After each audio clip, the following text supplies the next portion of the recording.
1983년 2월 삼성 회장 이병철은 도쿄 제국 호텔에서 중대한 결정을 내립니다. 반도체 사업 진출 선언.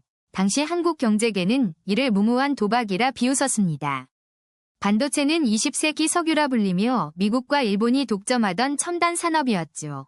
한국은 아직 가발과 신발을 수출하던 개발도상국에 불과했던 시절입니다. 삼성의 반도체 기술력은 제로, 인력도 없고 경험도 전무한 상태였습니다. 하지만 이병철 회장은 미래를 내다보는 통찰력으로 승부수를 던졌습니다. 반도체가 없으면 대한민국의 미래도 없다는 확신이 그를 움직였던 겁니다. 1983년 12월 삼성은 64킬로비트 디램 개발에 성공하며 첫 발을 내딛습니다. 하지만 이미 세계 시장은 256킬로비트 시대로 넘어가고 있었습니다. 기술 격차는 최소 3년 이상, 삼성은 추격자의 길을 걸어야 했습니다. 1984년 반도체 시장에 대폭락이 찾아오며 업계 전체가 휘청거립니다. 미국과 일본의 거대 기업들도 적자에 허덕이며 구조조정에 나섰죠. 삼성 내부에서도 반도체 사업 철수론이 고개를 들기 시작했습니다. 하지만 이병철 회장은 오히려 투자를 2배로 늘리는 역발상을 선택합니다. 위기가 곧 기회다. 지금 포기하면 영원히 기회는 오지 않는다는 판단이었죠. 삼성 엔지니어들은 불철주야 연구실을 지키며 기술 개발에 매진했습니다. 일본 기업들의 제품을 분해하고 분석하며 역설계 작업을 반복했습니다. 1986년 드디어 삼성은 256킬로비트 디램 양산에 성공하게 됩니다. 세계 6번째 성과였지만 기술 격차를 2년으로 좁히는 쾌거였습니다. 같은 해 1메가비트 디램 개발 경쟁이 전 세계적으로 치열하게 전개됩니다. 삼성은 일본 기업들과 거의 동시에 개발에 성공하며 세계를 놀라게 합니다. 기술 격차 6개월. 이제 삼성은 선두그룹의 문턱에 다가서게 됩니다. 1987년 이병철 회장이 타계하며 삼성은 큰 슬픔에 빠지게 됩니다. 하지만 그가 남긴 반도체 사업의 유산은 계속해서 빛을 발하게 됩니다. 이건희 신임 회장은 아버지의 뜻을 이어받아 반도체 투자를 더욱 확대합니다. 1988년 서울 올림픽 개최로 한국의 위상이 높아지던 시기였습니다. 삼성은 4메가비트 디램 개발에서 세계 최초 타이틀을 거머쥐게 됩니다. 추격자에서 선도자로 삼성 반도체의 위상이 완전히 바뀌는 순간이었죠. 1990년대 들어 메모리 반도체 시장은 폭발적으로 성장하기 시작합니다. 개인용 컴퓨터 보급이 확산되며 디램 수요가 기하급수적으로 증가했습니다. 삼성은 대규모 설비 투자로 생산 능력을 빠르게 확대해 나갔습니다. 1992년 삼성전자는 마침내 세계 1위 메모리 반도체 기업으로 등극합니다. 불과 10년 만에 이룬 기적, 삼성의 반도체 도박은 대성공으로 막을 내립니다. 하지만 이것은 시작에 불과했습니다. 진짜 전쟁은 이제부터 시작이었죠. 1983년 2월 삼성은 마침내 반도체 사업 진출을 공식 선언합니다. 하지만 세상의 반응은 냉담했죠. 당시 한국은 반도체 기술이 전무한 상태였습니다. 선진국과의 기술 격차는 최소 10년 이상이었죠. 일본 언론은 삼성의 도전을 비웃었습니다. 한국이 반도체를 만든다는 것은 불가능하다고 말했죠. 국내 경제학자들도 회의적이었습니다. 너무 늦었고 투자 대비 성공 가능성이 낮다고 평가했습니다. 하지만 이병철 회장의 결심은 확고했습니다. 반도체는 미래 산업의 핵심이라고 믿었기 때문이죠. 삼성은 곧바로 인재 영입에 나섭니다. 미국 실리콘밸리에서 일하던 한국인 엔지니어들을 찾아 나섰죠. 당시 미국에서 일하던 한국인 반도체 전문가는 약 300명 정도였습니다. 삼성은 이들을 설득하기 시작했죠. 높은 연봉과 파격적인 대우를 제시했습니다. 하지만 많은 엔지니어들은 삼성의 제안을 거절했습니다. 안정적인 미국 생활을 포기하고 불확실한 한국으로 돌아가는 것은 큰 모험이었기 때문이죠. 그럼에도 일부 엔지니어들은 조국의 반도체 산업을 일으켜보겠다는 사명감으로 귀국을 결심합니다. 1983년 말 삼성은 경기도 기흥에 대규모 반도체 공장 건설을 시작합니다. 투자 규모는 당시로선 천문학적이었죠. 공장 건설과 동시에 기술 개발도 시작됐습니다. 목표는 64킬로비트 디램 메모리 반도체 개발이었습니다. 하지만 현실은 녹록지 않았습니다. 기본적인 설계 도면조차 제대로 없는 상황이었죠. 엔지니어들은 밤낮 없이 연구에 매달렸습니다. 하루 평균 16시간 이상 일하는 것이 일상이었습니다. 1984년 초 드디어 첫 번째 시제품이 나왔습니다. 하지만 불량률이 90%를 넘었죠. 수백 번의 실패가 반복됐습니다. 매번 원인을 분석하고 개선하는 과정이 이어졌습니다.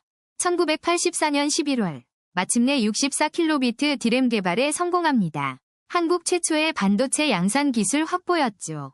하지만 기쁨도 잠시 새로운 문제가 발생합니다. 이미 세계 시장은 256킬로비트로 넘어가고 있었던 거죠. 삼성이 64킬로비트를 개발하는 동안 일본과 미국은 이미 다음 세대 제품을 출시한 상태였습니다. 기술 격차를 좁히기는커녕 오히려 더 벌어지는 상황이었습니다. 삼성은 중대한 결정을 내려야 했죠. 64킬로비트 양산을 포기하고 바로 256킬로비트 개발로 뛰어들기로 결정합니다. 엄청난 모험이었죠. 이미 투자한 수천억 원이 물거품이 될 수도 있는 상황이었습니다. 하지만 따라잡기 위해선 선택의 여지가 없었죠. 1985년 삼성은 256킬로비트 DRAM 개발에 총력을 기울입니다. 연구 인력과 투자를 2배로 늘렸습니다. 경쟁사들의 제품을 구매해 분해하고 분석하는 리버스 엔지니어링도 병행했습니다. 일본 기업들은 삼성의 추격을 견제하기 시작합니다. 핵심 장비와 소재 판매를 거부하기 시작했죠. 삼성은 유럽과 미국에서 대체 공급처를 찾아야 했습니다. 비용은 더 늘어났지만 포기할 수 없었죠. 1986년 초 256킬로비트 DRAM 개발에 성공합니다. 선진국과의 기술 격차를 2년으로 좁히는 데 성공했죠. 하지만 시장 상황은 최악이었습니다. 반도체 가격이 폭락하면서 업계 전체가 불황에 빠졌습니다. 1986년 반도체 시장은 공급 과잉으로 가격이 80% 이상 하락했습니다. 많은 기업들이 손실을 기록했죠. 삼성도 막대한 적자를 기록했습니다. 반도체 사업부는 매달 수백억 원의 손실을 냈습니다. 사내에서도 반도체 사업 철수론이 나오기 시작했습니다.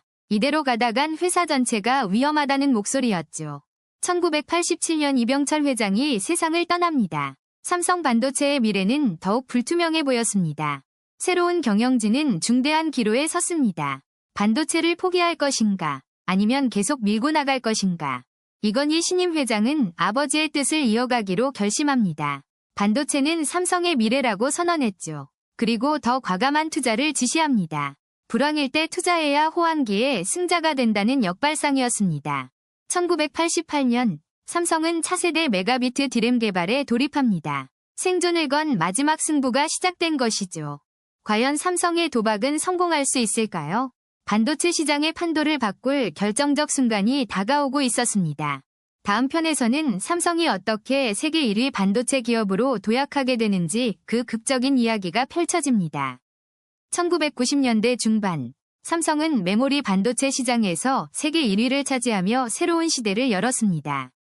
하지만 이건호 회장은 여기서 멈추지 않았습니다. 더 큰 도전이 기다리고 있었죠. 바로 시스템 반도체 시장 진출이었습니다. 메모리와는 완전히 다른 세계였죠. 시스템 반도체는 인텔과 퀄컴 같은 거대 기업들이 장악한 영역이었습니다.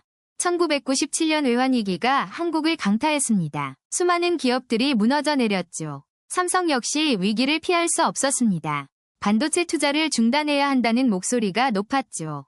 하지만 이건희 회장의 결정은 달랐습니다. 오히려 투자를 늘리기로 했죠. 위기가 곧 기회다. 경쟁사들이 주춤할 때 우리는 앞서 나간다는 전략이었습니다. 1998년 삼성은 6조 원이 넘는 금액을 반도체 설비에 투자했습니다. 당시로서는 상상할 수 없는 규모였죠. 모두가 미쳤다고 생각했습니다. 그러나 이 결정이 삼성을 진정한 글로벌 리더로 만들어주었습니다. 2000년대 초반 IT 버블이 꺼지면서 반도체 업계는 또다시 위기를 맞았습니다. 일본의 엘피다와 독일의 인피니언 같은 강자들도 휘청거렸죠. 삼성은 이때도 역발상 투자를 멈추지 않았습니다. 기술 격차를 더욱 벌렸죠. 2006년 삼성은 세계 최초로 60나노미터 DRAM 양산에 성공했습니다. 경쟁사들보다 1년 이상 앞선 기술이었죠. 격차는 점점 더 벌어졌습니다. 2010년 스마트폰 혁명이 시작되었습니다. 모바일 시대가 본격적으로 열렸죠. 삼성은 애플의 아이폰에 들어갈 메모리 반도체를 독점 공급하기 시작했습니다. 동시에 자체 스마트폰 갤럭시 시리즈를 출시하며 두 마리 토끼를 잡았죠. 2012년 삼성전자는 반도체 부문 매출 30조 원을 돌파했습니다. 이제 삼성은 단순한 메모리 제조사가 아니었습니다. 기술 혁신의 선두주자였죠. 하지만 새로운 도전자가 나타났습니다. 바로 중국이었죠. 중국 정부는 반도체 굴기를 선언하며 천문학적인 자금을 쏟아부었습니다. 칭화유니그룹, YMTC 같은 기업들이 빠르게 성장하기 시작했죠. 삼성은 다시 한번 선택의 기로에 섰습니다. 어떻게 대응할 것인가? 답은 명확했습니다. 기술 격차를 더욱 벌리고 차세대 기술에 투자하는 것이었죠. 2014년 삼성은 평택에 20조 원 규모의 초대형 반도체 공장 건설을 발표했습니다. 세계 최대 규모의 단일 반도체 생산 라인이었죠. 업계가 다시 한번 놀랐습니다. 2018년 평택 공장이 가동을 시작했습니다. 축구장 214개 크기의 거대한 시설이었죠. 같은 해 삼성은 7나노미터 파운드리 공정 양산에 성공하며 TSMC와 경쟁 구도를 만들었습니다. 2019년 삼성전자 반도체 부문은 연매출 100조 원을 돌파했습니다. 40년 전 모두가 불가능하다고 했던 그 도전이 이제 현실이 되었습니다. 하지만 삼성의 도전은 여전히 진행 중입니다. 3나노, 2나노 공정 개발이 한창이죠. 21세기의 석유라 불리는 반도체, 그 정상을 향한 삼성의 여정은 계속됩니다. 2010년대 들어 삼성전자는 메모리 반도체 시장에서 압도적인 1위를 차지하며 새로운 도전에 나섭니다. 바로 비메모리 반도체, 그 중에서도 시스템 반도체 시장 진출이었습니다. 메모리는 정보를 저장하지만 시스템 반도체는 정보를 처리하고 연산하는 두뇌 역할을 합니다. 이 시장은 인텔과 퀄컴 같은 미국 기업들이 수십 년간 지배해온 영역이었죠. 삼성은 2010년부터 시스템 반도체에 매년 수조 원씩 투자하기 시작합니다. 하지만 기술 격차는 생각보다 컸고 수익은 좀처럼 나지 않았습니다. 그럼에도 삼성은 포기하지 않고 파운드리 사업에 집중하기로 결정합니다. 파운드리란 다른 회사가 설계한 칩을 대신 생산해주는 위탁 생산 사업입니다. 이 분야의 절대 강자는 대만의 TSMC로 시장 점유율이 50%를 넘었습니다. 삼성은 TSMC를 따라잡기 위해 2017년 평택에 대규모 반도체 공장 건설을 시작합니다. 투자 규모만 무려 20조 원이 넘는 초대형 프로젝트였습니다. 동시에 미세 공정 기술 개발에도 박차를 가해 3나노 공정 개발에 성공합니다. 3나노는 머리카락 굵기의 3만분의 1 크기로 회로를 새기는 극한의 기술입니다. 하지만 여전히 TSMC와의 격차는 쉽게 좁혀지지 않았고 적자가 계속됐습니다. 2020년 코로나 팬데믹이 전 세계를 강타하면서 예상치 못한 변화가 찾아옵니다.